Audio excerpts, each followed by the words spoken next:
할렐루야, 반갑습니다. 한 주간 건강하셨습니까? 비 소식이 참 많았습니다. 비 피해는 없으셨는지 걱정이 됩니다. 성도님들 가정 속에 평안과 또 보호하시는 은혜가 넘쳐나기를 기도하겠습니다. 오늘 함께 하실 말씀 누가복음 19장 11절에서 28절 말씀입니다. 그들이 이 말씀을 듣고 있을 때에 비유를 더하여 말씀하시니 이는 자기가 예루살렘이 가까이 오셨고 그들은 하나님의 나라가 당장에 나타날 줄로 생각함이더라. 이르시되 어떤 귀인이 왕위를 받아 가지고 오려고 먼 나라로 갈 때에 그 종 열을 불러 은화 10문화를 주며 이르되 내가 돌아올 때까지 장사하니라. 그런데 그 백성이 그를 미워하여 사자를 뒤로 보내어 이르되 우리는 이 사람이 우리의 왕됨을 원하지 아니하나이다 하였더라. 귀인이 왕위를 받아가지고 돌아와서 은화를 준 종들이 각각 어떻게 장사하였는지를 알고자 하여 그들을 부르니 그 첫째가 나와 이르되 주인이여 당신의 한 문화로 10문화를 남겼나이다. 주인이 이르되 잘하였다 착한 종이여 내가 지극히 작은 것에 충성하였으니 10 고을 권세를 차지하라 하고 그 둘째가 와서 이르되 주인이여 당신의 한 문화로 5문화를 만들었나이다. 주인이 그에게도 이르되 너도 5 고을을 차지하라 하고 또 한 사람이 와서 이르되 주인이여 보소서 당신의 한 문화가 여기 있나이다. 내가 수건으로 싸두었나이다. 이는 당신이 엄한 사람인 것을 내가 무서워함이라. 당신은 두지 않은 것을 취하고 심지 않은 것을 거두나이다. 주인이 이르되 악한 종아 내가 내 말로 너를 심판하노라. 노니 너는 내가 두지 않은 것을 취하고 심지 않은 것을 거두는 엄한 사람인 줄로 알았느냐. 그러면 어찌하여 내 돈을 은행에 맡기지 아니하였느냐.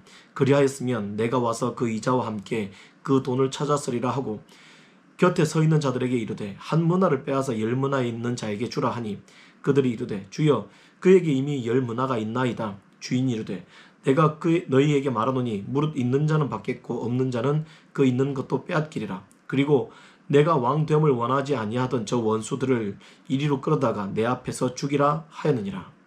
아멘. 우리가 너무 잘 알고 있는 달란트 비유가 생각이 나십니까? 마태복음 25장에 있는 달란트 비유와 누가복음의 19장 10문화의 비유는 여러모로 참 비슷한 구석이 많습니다. 주인이 그들의 종들에게 달란트 혹은 문화를 남기고 떠났다. 그리고 돌아와서 결산했다라는 내용은 동일합니다. 하지만 그들에게 준 자산의 단위가 다르고 그리고 결산을 하고서 그들을 처우하는 방식이 다릅니다. 자산을 넘겨주게 된 이유가 어느 것은 있고 어느 것은 없습니다. 달란트의 비유에서는 달란트를 왜 맡겼는지가 잘 안 나오지 않습니다. 하지만 문화 비유에서는 오늘 말씀 속에서는 왕위를 가지러 갔다. 그리고 다시 돌아올 거다. 라는 게 정확하게 나옵니다. 다시 돌아올 거니까 돌아오는 것에 대해서 돌아와서 너희들과 결산할 거다라는 말이 내포되어 있는 것이죠. 그리고 정확하게 10명의 종에게 문화를 주었는데 직위를 주었고 책임을 주었는데 일을 맡겼는데 그 중에 결산을 본 사람은 3명, 나머지 7명은 결산을 보지 못하였죠. 그리고 단위도 다릅니다. 달란트 비유는 말 그대로 달란트입니다. 한 달란트가 33.3kg 정도, 33.4kg 정도를 이야기합니다. 근데 신약 시대로 넘어오면서 로마 시대 때, 로마가 다스리던 때에는 거의 한 20kg 정도의 가치를 가지게 됩니다. 그 당시 금의 가치와 지금의 금의 가치는 물론 다릅니다. 그 당시에 금 한 달란트가 가진 가치를 이야기하면 은으로는 은 1달란트가 가지고 있는 가치에서 15배를 더합니다. 15배로 칩니다. 금 한 달란트는 은 15달란트, 그리고 은 한 달란트는 6천 드라크마입니다. 우리가 흔히 생각할 때 금 한 달란트는 9만 드라크마이죠. 한 드라크마가 한 사람이 일하는 하루치 품삯이라고 이야기하면 한 문화가 100드라크마거든요. 그러면 한 문화에서는 100일치 품삯을 줬다라는 거예요. 그러면 현대 지금 대한민국의 화폐 단위로 생각하면 거의 1,300만 원 정도의 돈을 맡겼다는 겁니다. 크다면 클 수 있고 자산으로 치기에는 크지 않은 돈이죠. 달란트에서는 확실하게 자산이라는 걸 명시합니다. 한 달란트니까요. 한 달란트가 몇 드라크마라고 했습니까? 9만 드라크마. 문화로 이야기하면 900문화 정도 됩니다. 엄청난 자산을 맡겼죠. 현재 시세로 하면 거의 한 20kg 정도라고 계산을 하니까 한 24억 정도의 가치를 가지게 됩니다. 그런 엄청난 자산을 5달란트, 2달란트, 1달란트를 맡겼으니 마땅히 주인이 원하는 것은 그 엄청난 자산을 너희가 사업하라고 맡겼으니까 거기에 대한 결산을 보자 라고 하는 게 맞는 거죠. 그런데 오늘 말씀 속에서 문화를 맡긴 주인의 의도는 좀 다릅니다. 주인의 의도는 두 가지를 반영하고 있습니다. 주인은 첫 번째, 내가 돌아올 거다라는 걸 말해주고 있어요. 왜 돌아옵니까? 지금 가는 이유는 왕위를 받으러 가는 거다 라고 되어 있죠. 왕위를 받으러 가는데 갔다 올 거다. 그런데 거기에 하나가 숨어 있습니다. 14절입니다. 그런데 그 백성이 그를 미워하여 사자를 뒤로 보내어 이르되 우리는 이 사람이 우리의 왕됨을 원하지 아니하나이다 하였더라. 아멘. 지금 백성들은 그 귀족이 돌아와서 자기들의 왕이 되는 걸 원하지 않습니다. 그래서 뒤로 사자들을 보내서 그 10명의 종들에게 회유와 협박과 뭐 어떤 걸 했는지는 모르겠습니다. 다만 설득했겠죠. 우리는 그 사람이 우리의 왕이 되는 걸 원하지 않는다. 너희들 중에 일부가 우리와 뜻을 같이 하면 그 사람의 권세를 꺾어낼 수 있다. 그 사람을 쫓아낼 수 있다. 라고 뒤에서 막 이야기를 했겠죠. 그런데 문제는 그 말에 종들이 흔들렸다는 겁니다. 오늘 결산하는 종이 몇 명입니까? 3명입니다. 첫 번째 한 문화 받은 종은 10문화를 남겼고 두 번째 한 문화를 받은 종은 5문화를 남겼고 나머지 한 문화를 받은 종은 그대로 한 문화를 남겼습니다. 그러면 나머지 7종은 어떻게 됐을까요? 없죠. 27절입니다. 그리고 내가 왕됨을 원하지 아니하던 저 원수들을 이리로 끌어다가 내 앞에서 죽이라 하였느니라. 아멘. 왕됨을 원하지 않아서 백성들과 함께 결탁하여 반역을 저지른 저들에 대해서 죽이라고 명령하는 겁니다. 그럼 주님이 지금 원하시는 것이 딱 두 가지가 모습이 보여야 됩니다. 첫 번째, 주인이 온다라는, 주인이 왕이 돼서 온다라는 확실한 믿음을 가지라는 거예요. 그 믿음을 가지고 끝까지 버텨냈느냐? 그게 첫 번째 귀족이 종들에게 원한 것이죠.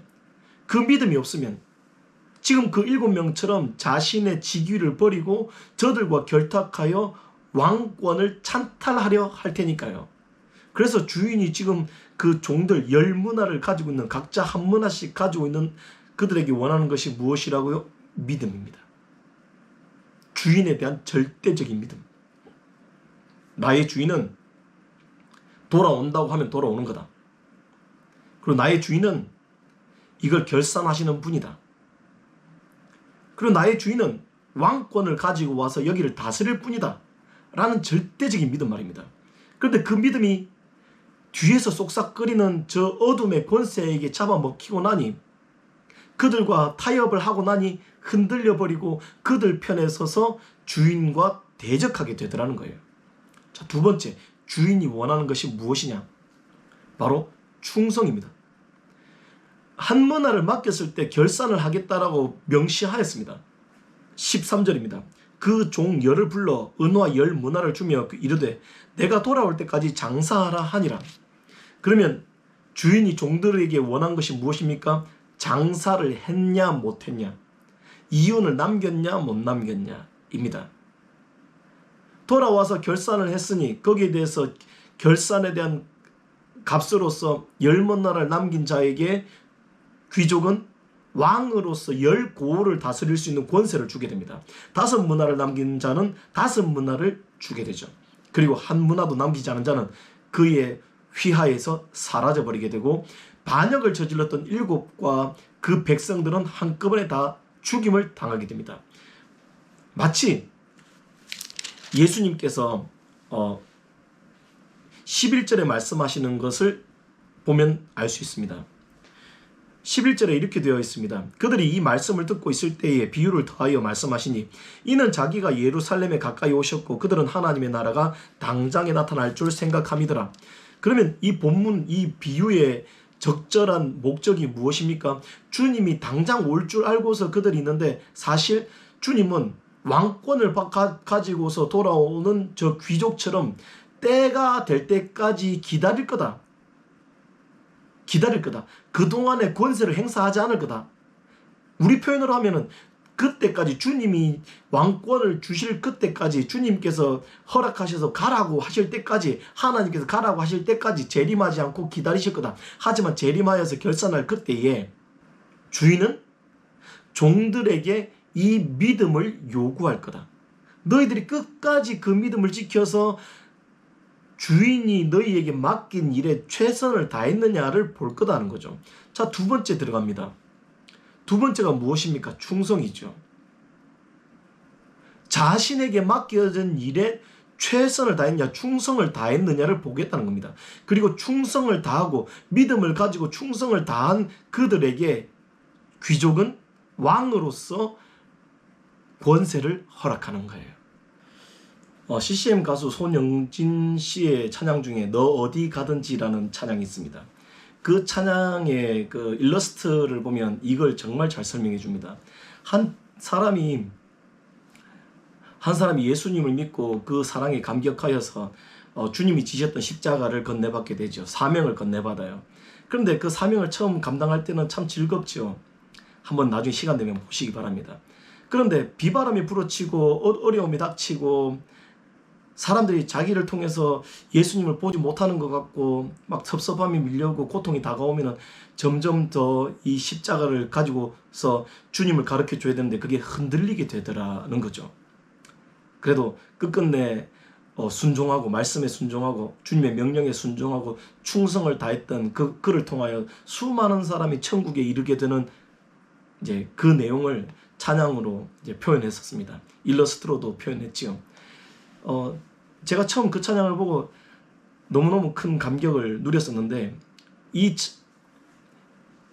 내용을 보다 보니 이 설교를 나누다 보니 그 찬양이 다시 생각이 나게 되었습니다. 귀족이 종을 불렀습니다. 그리고 종에게 원하는 것은 딱 두 가지였습니다. 믿음과 충성입니다.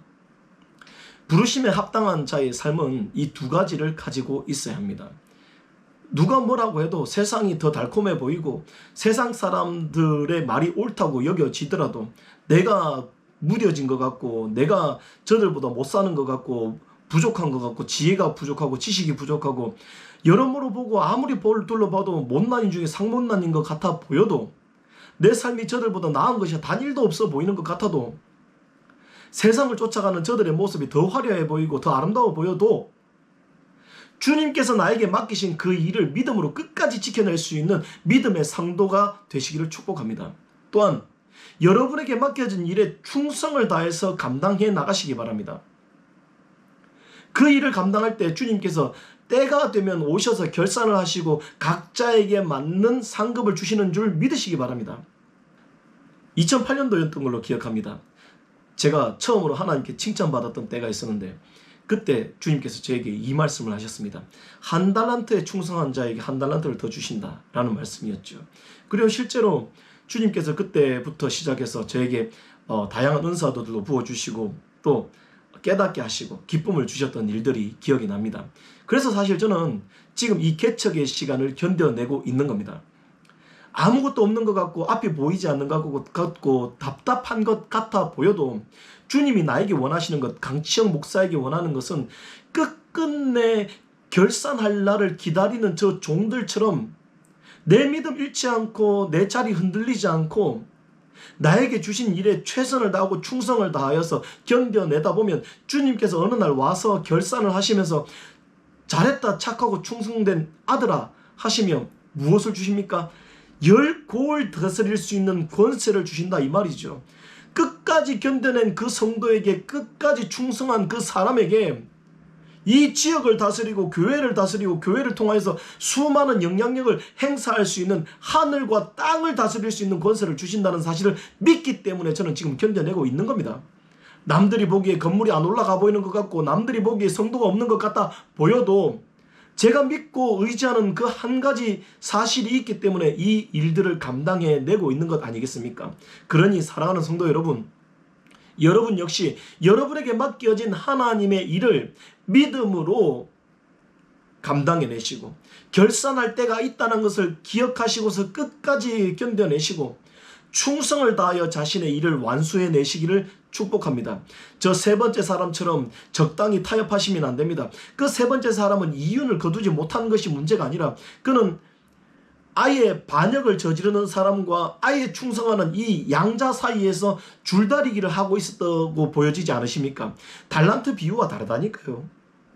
달란트 비유는 정확하게 결론을 낸 사람들의 이야기만 나옵니다. 그리고 결론을 내지 못한 사람, 결실이 없는 사람. 하지만 문화의 비유에서는 결실을 낸 사람과 아예 반역을 저지르기로 결정한 7사람, 그리고 그 가운데 끼어있는 한 문화를 가지고서 이윤을 내지 못한 한 사람이 남아있는 거죠. 그럼 우리 역시 마찬가지겠죠. 세상을 따라서 세상의 욕심 가운데 넘어져 버리는 7이 될 거냐, 아니면 충성을 다하여서 결산하여 하나님의 권세를 누리는 그 2사람이 될 거냐, 아니면 이도 저도 아니고 가운데 끼어서 적당하게 하나님 주신 달란트는 제가 잘 보관하고 있습니다, 제가 그 믿음은 잃어버리지 않으려고, 교회는 떠나가지 않으려고 이렇게 하고 있습니다 라고 이야기하는 그 한 사람이 될 거냐에 대한 선택은 여러분과 내가 해야 되는 것 아닙니까?